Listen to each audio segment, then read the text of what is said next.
Government schools, आप यहाँ के गवर्नमेंट स्कूल्स को देखिए, क्या कंडीशन है। टीचर्स कैसे रिक्रूट होती है? एग्ज़ाम के थ्रू। वो एग्ज़ाम वो क्रैक कर जाती है, बट एग्ज़ाम क्रैक करने के बाद यहाँ गवर्नमेंट टीचर्स बच्चों को पढ़ा नहीं पा रही है।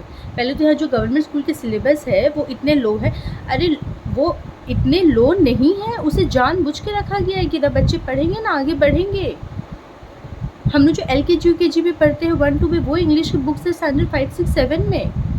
तो आप पहले बुक्स ठीक कीजिए। बच्चा अगर शुरू से अच्छा पढ़ेगा, बच्चा अगर शुरू से जिस लेवल और स्टैंडर्ड का पढ़ेगा तो वो उस लेवल स्टैंडर्ड का ही होता है ना। स्कूल्स में होते हैं ना लेवल स्टैंडर्ड, अलग अलग स्कूल के अलग अलग लेवल स्टैंडर्ड। ICSE के अलग, CBSE के अलग, झारखंड के अलग, बिहार के अलग, यूपी के अलग, जो भी अलग अलग बोर्ड्स होते हैं। ICSE CBSE में डिफरेंस है ना। आप बचपन से अगर गवर्नमेंट स्कूल्स के बच्चों को अच्छी एजुकेशन देंगे तो फिर क्यों नहीं वो बच्चा पढ़ेगा। यहाँ पहले ही उनके एजुकेशन को वीक कर दिया जाता है। टीचर्स रिक्रूट कर रहे कंपटीशन के थ्रू, टीचर्स आगे, और आने के बाद टीचर्स को पढ़ाने नहीं आ रहा है। मैं तो बोल रही हूँ, मैं इसका प्रूफ दे दूँगी। मैक्सिमम गवर्नमेंट स्कूल का यही कंडीशन है। टीचर्स से क्वेश्चन कीजिए, उन्हें आंसर नहीं आएगा। आप देखिए भी मीडिया में कितनी बार आई हैं। तो मैं ये बोलना चाहती हूँ कि जितने शिद्दत के साथ एग्ज़ाम ली जाती है उतने ही शिद्दत के साथ बच्चे का रिज़ल्ट क्यों नहीं होता, इस पे कभी किसी ने सोचा? पहले तो उनका जो बुक्स है वो, क्योंकि मैं खुद गवर्नमेंट स्कूल में जब मैं B.Ed में थी तो मैं 1 मंथ का ट्रेनिंग की हूँ, इसलिए मुझे पता है। दूसरी चीज़, बच्चों को पहले ही वीक कर दिया जाएगा। आप पूरी साल उन्हें पढ़ाइए नहीं, पढ़ने नहीं दीजिए, अच्छी एजुकेशन नहीं दीजिए, कोई स्टैंडर्ड ऑफ एजुकेशन नहीं दीजिए, और फिर आप उन्हें रिजर्वेशन दीजिए। और ये ST SC OBC भी नहीं समझ रहे, खासकर ST SC, क्योंकि OBC को भी हर जगह रिजर्वेशन नहीं मिलता। खासकर ST SC नहीं समझ रहे कि आपके भविष्य के साथ खेला जा रहा है। और मैं बोल रही हूँ, मैं सिर्फ ST SC OBC के लिए नहीं, जनरल में भी रिजर्वेशन रिफॉर्म मूवमेंट होना चाहिए। क्यों जनरल में गरीब नहीं होते हैं, जनरल में वीक बच्चे नहीं होते हैं। एक कैटेगरी बनाइए, बैठ के किसी अच्छे एजुकेशनल से बैठ के कैटेगरी बनाइए। बट रिजर्वेशन रिफॉर्म मूवमेंट के साथ हूँ मैं, और मैं ये बोलती हूँ कि हर ST SC OBC को भी सपोर्ट करना चाहिए। आप फेयर वे देखिए, आपको कम परसेंटेज में मार्क्स मिल जा रहा है, जॉब मिल जा रहा है, प्रेशर नहीं ले पा रहे। मैंने बहुत लोगों को देखा, प्रेशर नहीं ले पा रहे। जॉब तो मिल जा रहा है, प्रेशर नहीं ले पा रहे, कैसे लेंगे? पढ़ने का कभी प्रेशर ही नहीं लिए तो जॉब का प्रेशर ले लेंगे? नहीं लेंगे।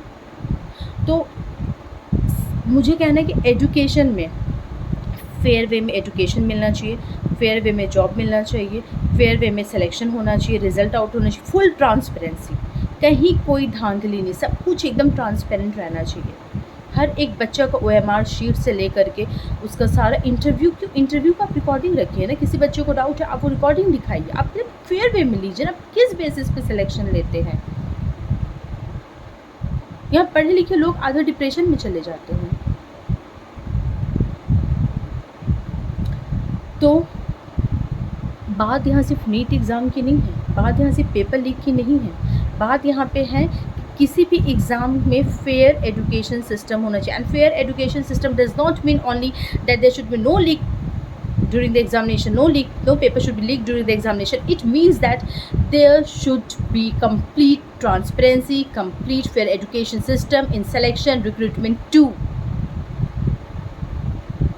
मैं सीरियसली बोल रही हूँ, जो भी मेरी इस वीडियो को देख रहे हैं, मेरा तो मतलब आई डोंट नो मैं कब तक, मेरी कितनी लाइफ है, बट जितनी भी मुझे लगता है मैंने काफ़ी अपने लाइफ को एजुकेशन जॉब में दे चुकी हूँ मैं।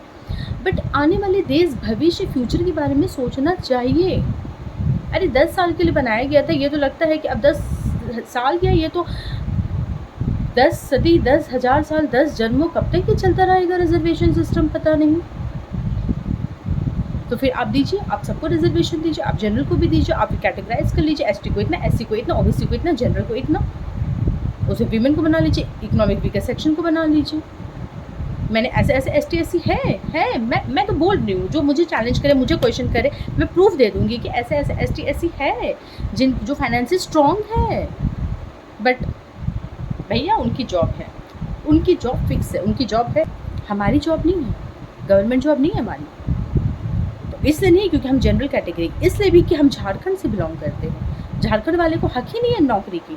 आपको PhD करना है, बिना PhD का आपका जॉब नहीं लगेगा। कुछ चीज़ें किस्मत भी होता है, हमारी किस्मत भी है कि जब तक PhD मैंडेटरी नहीं थी तब तक वैकेंसी नहीं निकला, और जब मैंडेटरी हो गई तो PhD वैकेंसी निकलना बंद हो गया तो थोड़ी हमारी किस्मत भी है।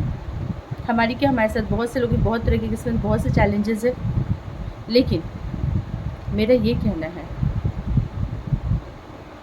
कि फेयर एजुकेशन सिस्टम मतलब सिर्फ ये नहीं होता है कि आप पेपर लीक को बंद कीजिए, आप एग्ज़ाम लीजिए, फेयर वे में लीजिए, और सबसे इम्पॉर्टेंट रिज़ल्ट फेयर रखिए। कोई सोर्स पैरवी, सिर्फ पैसा की वजह से पूरा देश बिक रहा है। मैं सपोर्ट करती हूँ रिजर्वेशन रिफॉर्म मूवमेंट को।